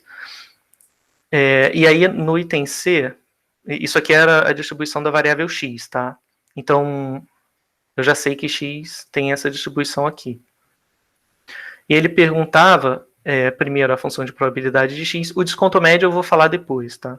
Mas aqui no item C ele perguntava qual a probabilidade de que num grupo de 5 clientes, pelo menos um tenha desconto maior do que 10%, tá? Porque como a gente está falando de binomial, né? Eu vou aproveitar para voltar a essa questão, porque a gente vai usar esse conceito. Então, o que ele está falando aqui? Bom, ele tem 5 clientes, tá? E aí ele quer saber a chance de que pelo menos um tenha um desconto maior do que 10%. Se fosse um cliente só, eu vou calcular com um cliente, tá? Um cliente. Então, com um cliente, qual é a probabilidade desse um cliente ter desconto maior do que 10%? Significa x maior do que 0,1. Tá? Bom, e aí é só ver aqui, x maior do que 0,1 acontece com probabilidade 2/6, que é igual a 1/3. Tá? Então, a probabilidade de ter um desconto acima de 0,1 é 1/3. Se eu chamar de sucesso igual ao desconto maior do que 0,1, vê se a gente não pode transplantar essa pergunta aqui e reformular como sendo o número de sucessos em 5 tentativas, tá? Em que cada sucesso tem probabilidade 1/3. Concorda?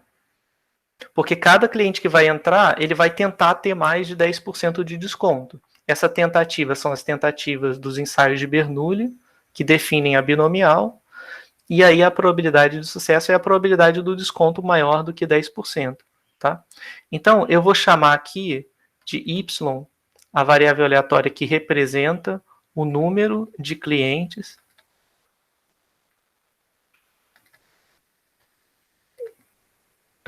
dentre os 5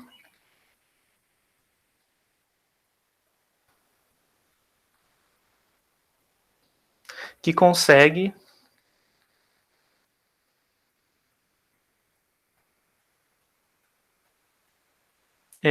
desconto maior do que 10%. Tá? Então, aqui, de novo, eu tenho 5 tentativas, cada uma com probabilidade de sucesso igual a 1/3. Então, vou colocar aqui P de sucesso igual a 1/3. Então, o Y tem distribuição binomial, e essa binomial tem 2 parâmetros, um que é o número de sucesso, 5, e o outro que é a probabilidade de sucesso, 1/3. Tá? Aí fica fácil. Ele quer saber qual é a probabilidade de que pelo menos um tenha desconto maior do que 10%. Então, ele quer a probabilidade do Y ser maior ou igual pelo menos 1, né? Seja maior ou igual a 1, tá? E aí é fácil, é só calcular usando a binomial. Isso aqui vai envolver 4 termos, né? P de y igual a 2, y igual a 1, y igual a 2, até y igual a 5. Eu posso também fazer 1 menos P de y igual a 0, né? E agora fica mais fácil, porque vai dar 1 menos, aí qual que é a fórmula, né? 5, 0 a 0, 1/3 elevado a 0, 2/3 elevado a 5. Que isso aqui vai dar 1, isso aqui vai dar 1, então vai dar 1 menos 2/3 elevado a 5. Tudo bem?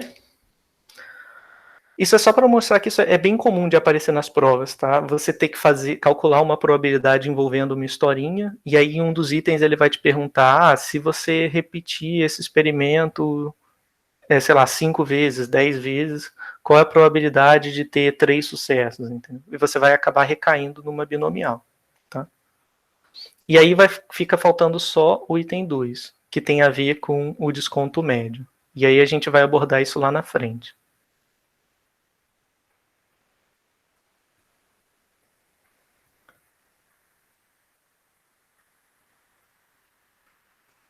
Bom, então aqui eu só vou falar rápido sobre a variável aleatória hipergeométrica, né? É um outro tipo de variável aleatória. A gente viu Bernoulli e a gente viu binomial, tá?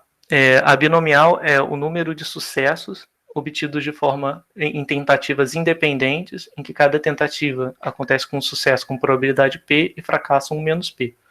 A variável aleatória hipergeométrica, ela modela um fenômeno, um experimento diferente. Como é que é esse experimento? Ele considera uma população que tem m mais n objetos, tá?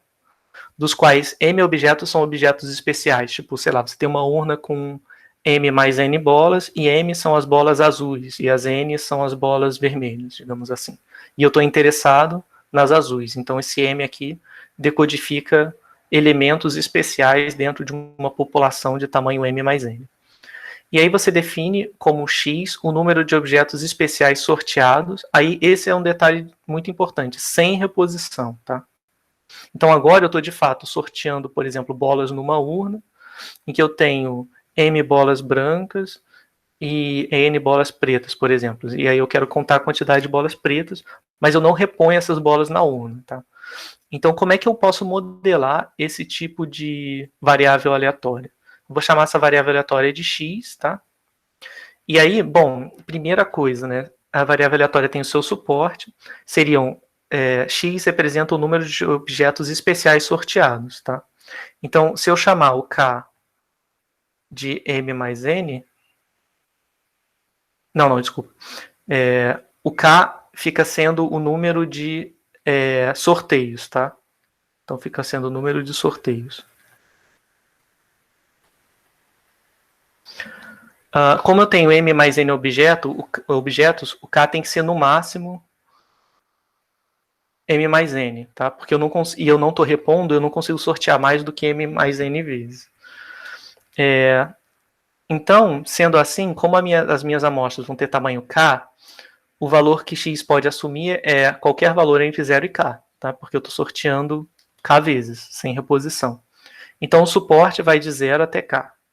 Então, eu quero fazer uma amostra de k objetos dessa população. E aí, o que significa o P de x igual a x? Significa que eu obtive x objetos especiais. Que no caso aqui eu estou chamando de bolas brancas, né? Objetos especiais. Bom, aí o que vai acontecer? Como é que eu olho quantas vezes eu consigo sortear esses x objetos especiais? Eu tenho que pegar de todos os objetos especiais, eu escolho m objetos, tá? E aí, eu vou escolher, aqui eu tenho m mais n, né? Isso aqui é a sequência na ordem que vai sair dos objetos. Então, eu tenho que escolher m desses espacinhos, né? Dentre os m objetos especiais, eu escolho x deles, tá? Então, eu estou considerando como se as bolas brancas são diferentes. De fato, elas são objetos físicos diferentes, mesmo que elas sejam visualmente idênticas.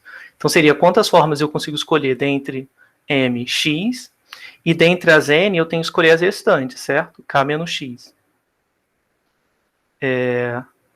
Porque a minha amostra é de tamanho k, então eu escolhi x dentre as especiais e k menos x dentre as demais. E o número, isso aqui é o número é a cardinalidade do evento A, isso aqui é a cardinalidade do espaço amostral, que é fácil, né? A cardinalidade do espaço amostral é m mais n de k a k. Então aqui, recapitulando, quantas amostras de tamanho k eu obtenho em que x delas vieram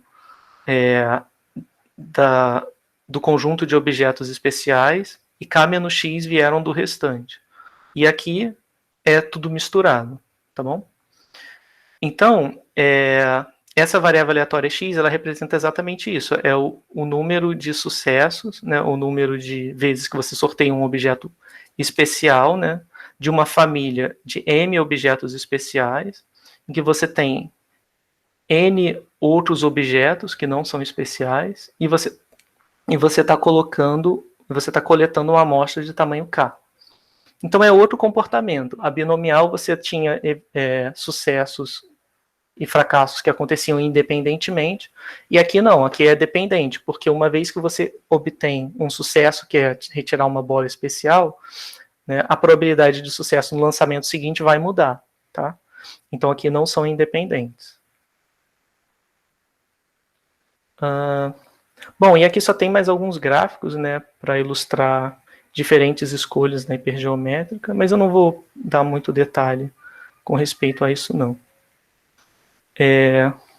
Bom, então hipergeométrica é isso, né? Basicamente, essa noção de você fazer sorteios em subpopulações, você pergunta quantos elementos daquela subpopulação você conseguiu retirar da subpopulação de interesse. Bom, variável aleatória geométrica. Eu acho que dá para falar rapidamente. Variável aleatória geométrica, todas essas variáveis aqui estão relacionadas à noção de sucesso e fracasso, tá? A geométrica representa o número de vezes, o número de sorteios que você faz o número de tentativas que você faz até conseguir um sucesso, tá? Então vamos ver um experimento aqui. Você tem uma determinada tarefa e essa tarefa resulta em sucesso com probabilidade P. Então seja x a variável aleatória que representa o número de tentativas independentes de fazer essa tarefa com sucesso até você obter o primeiro sucesso, tá? Então, dizemos que x tem distribuição probabilidade geométrica com probabilidade de sucesso P.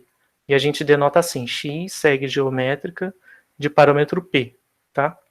Então, a função massa de probabilidade de x ela é definida dessa forma. Tá?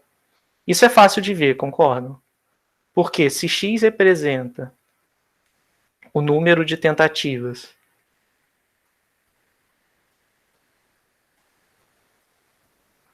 até o primeiro sucesso, né? Então a gente tem que P de x ser igual a x. Primeiro, o x pertence a qual é o suporte da variável aleatória x? Número de tentativas até o primeiro sucesso eu posso tentar no máximo, eu posso tentar uma vez, 2 vezes, 3 vezes, até não existe um limite superior, né? Então, quem seria P de x igual a x? Seria... isso aqui significa que eu tentei x vezes e na xésima vez eu obtive sucesso. Então, significa que eu obtive fracasso nas primeiras x menos 1 tentativas e na última eu obtive sucesso, tá bom? Então, olha, deu exatamente o que está sendo denotado aqui. Aqui eu não deveria ter esse zero, tá? Então, é sempre assim, o conceito de variável aleatória discreta, a gente vai ver que está sempre relacionado a um estilo de experimento, né? Uma forma de realizar um experimento. E a probabilidade, a função massa de probabilidade vai estar sempre relacionada, ela vai sempre poder ser obtida de forma intuitiva, né? Sempre vai existir um evento, um tipo de experimento associado àquela variável aleatória, tá? E a gente vai conseguir calcular a probabilidade de qualquer resultado daquele evento usando algumas noções básicas de probabilidade, que é o que a gente tem feito até agora. Então isso serviu tanto para binomial, quanto para binomial, tanto para Bernoulli, quanto para hipergeométrica, quanto para variável geométrica, tá bom? Bom, e aí eu vou parar por aqui. Esse final ficou um pouquinho mais rápido, né? E aí na aula que vem a gente começa falando sobre valor esperado. Tá? Então só tinha mais isso aqui, valor esperado, e aí acabou, tá? Então é isso, pessoal. Eu vou encerrar a aula, que já são 10 horas, e aí eu vou colocar então lá no Drive o restante. Oi. Tem como você voltar o slide na hipergeométrica rapidinho? Beleza.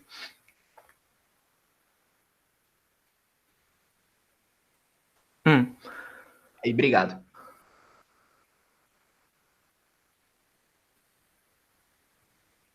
Ficou alguma dúvida? Tudo certo, valeu. Nada, nada. Bom, gente, então é isso.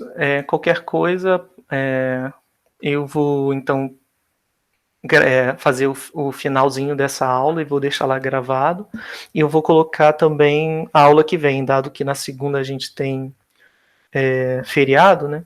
Então eu vou deixar disponível lá. Vai ficar no Drive e no YouTube e vocês assistam para segunda-feira. Na quarta-feira eu vou retomar a partir do ponto que eu fizer do vídeo. Então no início da aula de quarta-feira eu vou tirar dúvidas que vocês tiverem com respeito à aula que ficou gravada e aí a partir de lá eu avanço para a próxima aula, tá bom? Professor, eu tenho só uma pergunta rapidinho. O Pode senhor fazer. tinha falado para a Domênica que era legal a gente fazer as outras listas. Uhum. Eu estou estudando, acompanhando com o seu material. Aí eu estou fazendo os exercícios da sua lista e reassistindo suas aulas. Aí eu queria saber se se só com isso eu consigo eu consigo ficar tranquila para as provas, ou se eu preciso fazer alguma coisa a mais. Eu acho que isso depende muito de cada um. Assim, eu gostava sempre de fazer o máximo possível de exercícios e tentar achar aqueles exercícios que eu não conseguia entender para garantir que os difíceis eu vou conseguir fazer na hora de chegar à prova. Então, assim, eu não sei, eu acho que exercício nunca acaba sendo demais, entendeu? Se você conseguir fazer os da lista e eventualmente olhar os exercícios que os outros professores postam, porque todos os exercícios que a gente está postando, basicamente, eles vêm das provas antigas. Então, é basicamente olhar as questões das provas antigas e ver se você está conseguindo fazer sem ter muita dificuldade. Então, é basicamente isso, é tentar fazer os exercícios tanto da lista quanto os de provas antigas e das listas dos outros professores, que vai acabar sendo a mesma coisa, porque tudo vem da prova no final. Eventualmente tem um ou outro exercício que a gente inventa e que não apareceu em nenhuma prova, para colocar nas listas, né? Mas eu acho que é por aí, sempre tentar fazer o máximo de exercícios, até porque vão ter dúvidas que só vão aparecer quando vocês forem fazer os exercícios, entendeu? Porque dependendo, às vezes a gente inventa umas perguntas que são meio um pouquinho mirabolantes, e aí acaba que a gente nunca falou em aula, e era um raciocínio que a gente esperava que o aluno estivesse fazendo a questão. Então é sempre bom procurar resolver as questões, pelo menos as da prova, né, e as das listas que a gente coloca. Tudo bem? Entendi, tá bom, obrigada. Nada? Mais alguma coisa, pessoal?